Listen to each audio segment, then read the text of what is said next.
66e journée internationale des droits de l'homme ce 10 décembre. Dans ce cadre, nous ferons un tour au Cambodge et en Centrafrique, entre autres.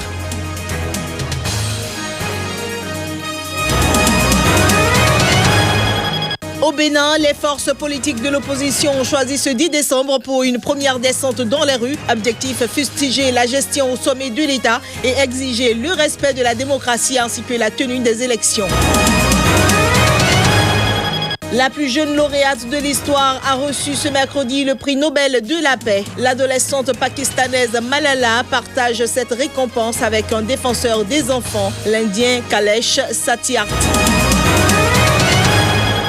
Mesdames et messieurs, bonsoir et bienvenue dans cette édition sur Sika.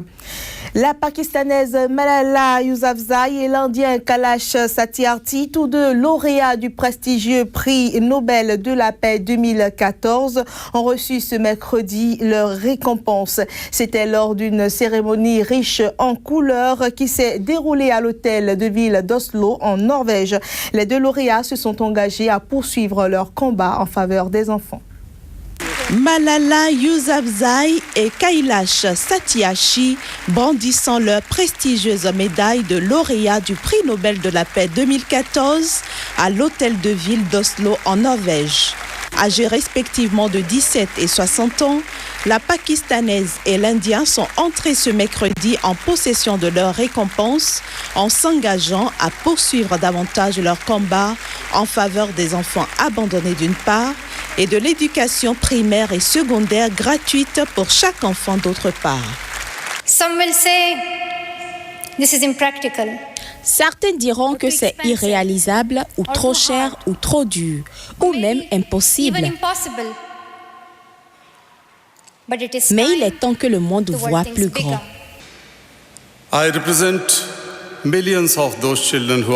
Je représente des millions d'enfants qui sont abandonnés. Et c'est la raison pour laquelle j'ai laissé une chaise vide. Pour qu'on se souvienne d'eux.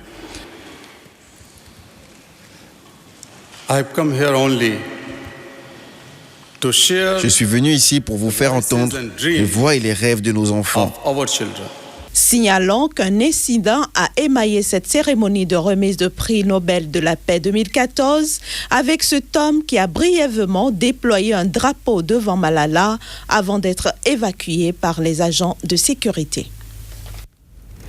La classe politique béninoise, toutes tendances confondues, était ce jour dans la rue.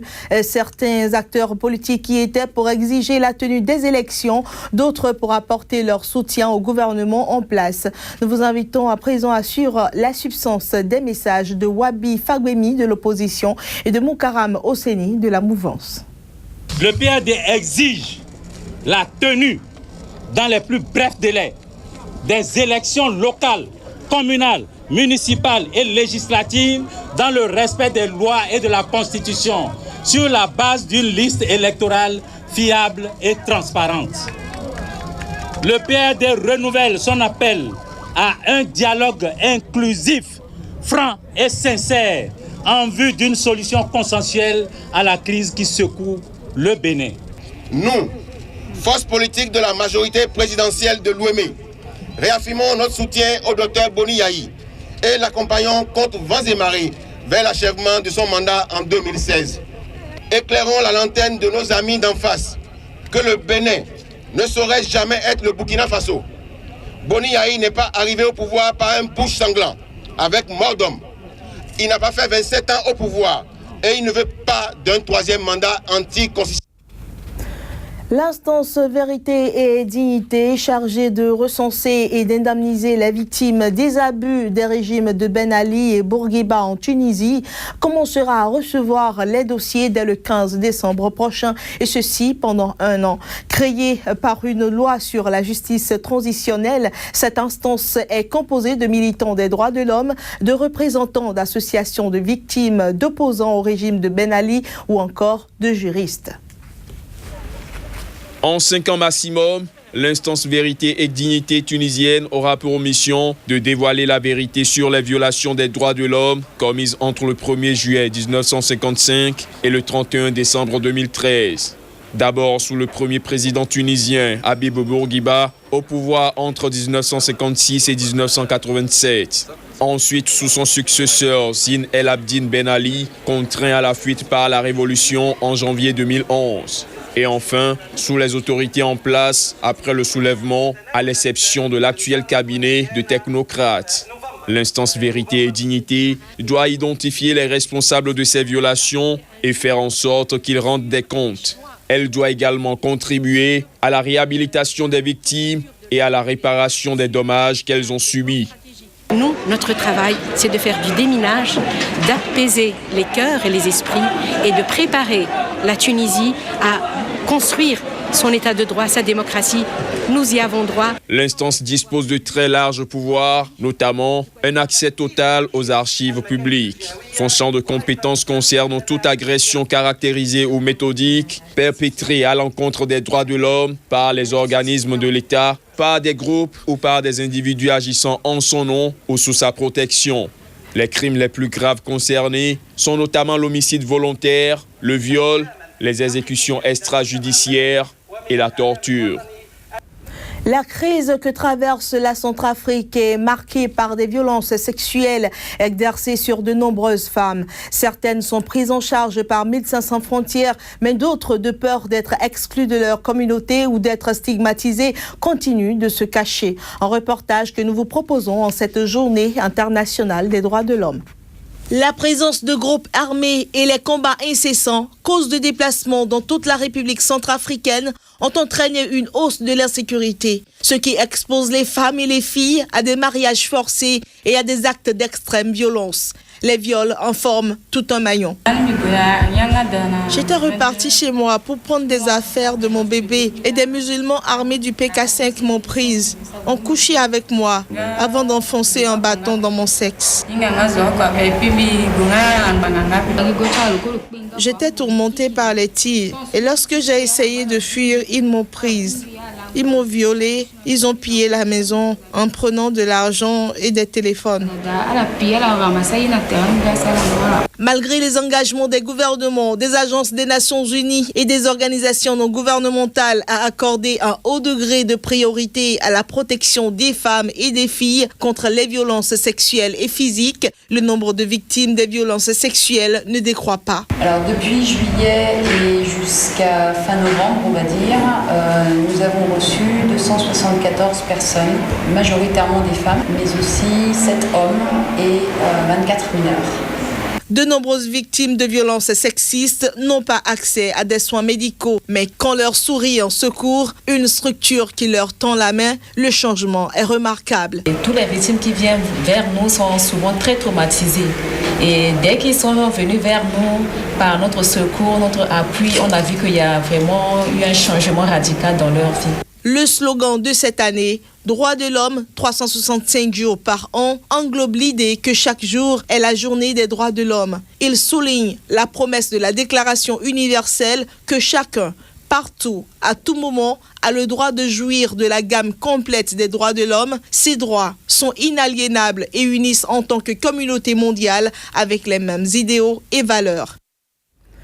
Ce 10 décembre 2014, c'est donc la 66e journée internationale des droits de l'homme. Des milliers de Cambodgiens ont saisi cette occasion pour réclamer la libération de militants du droit de la terre emprisonnés.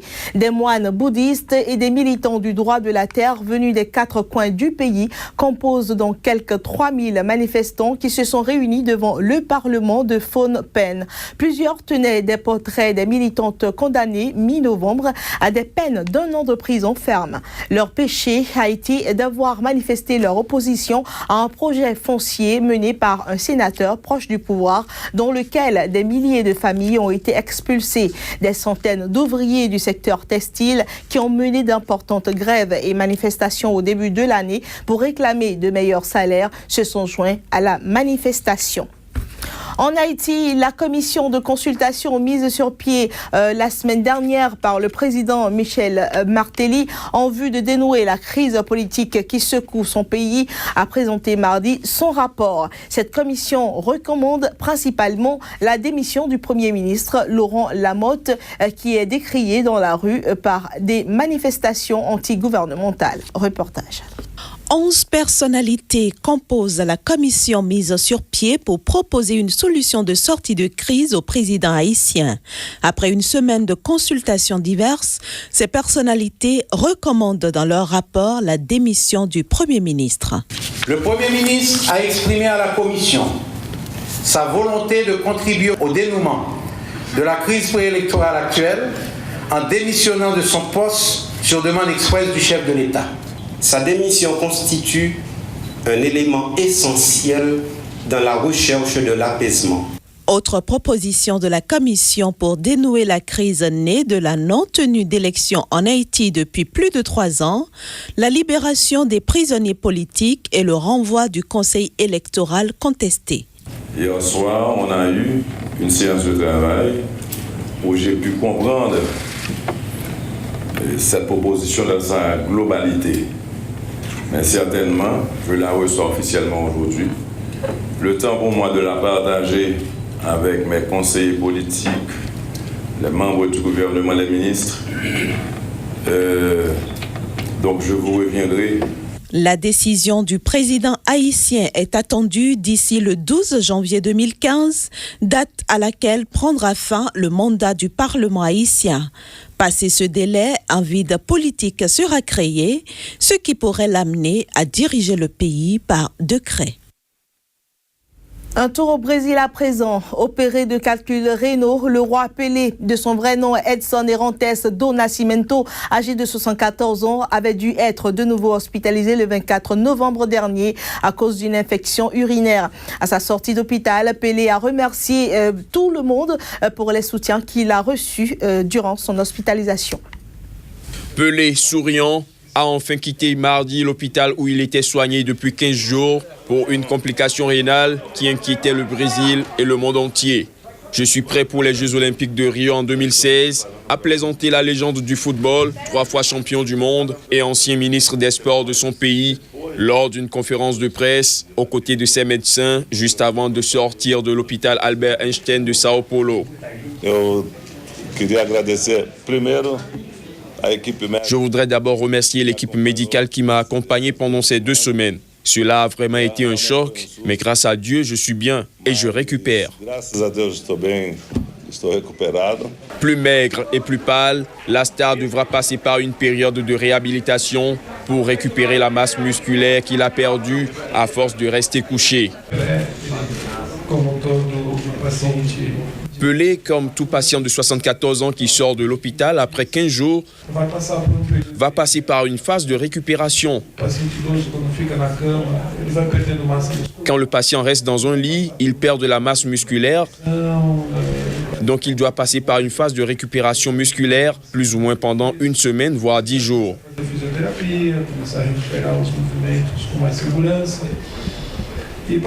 Il va commencer à faire de la kiné, il pourra refaire des mouvements avec plus d'assurance. La légende du football avait quitté les soins intensifs il y a 1 semaine, après 5 jours qui avaient alarmé le Brésil et la planète, alors qu'il avait été placé temporairement sous dialyse. L'éternel numéro 10 du Santos avait été opéré de calculs rénaux le 13 novembre dernier à l'hôpital Albert Einstein, puis était sorti quelques jours plus tard. Mais il avait dû être hospitalisé à nouveau en raison d'une infection urinaire. Accompagné de sa fiancée d'origine japonaise, Pelé a remercié pour tous les messages de soutien qu'il a reçus pendant son hospitalisation. Ce sera tout pour cette édition, mesdames et messieurs. Merci pour votre attention. Très bonne suite de programme sur SICA.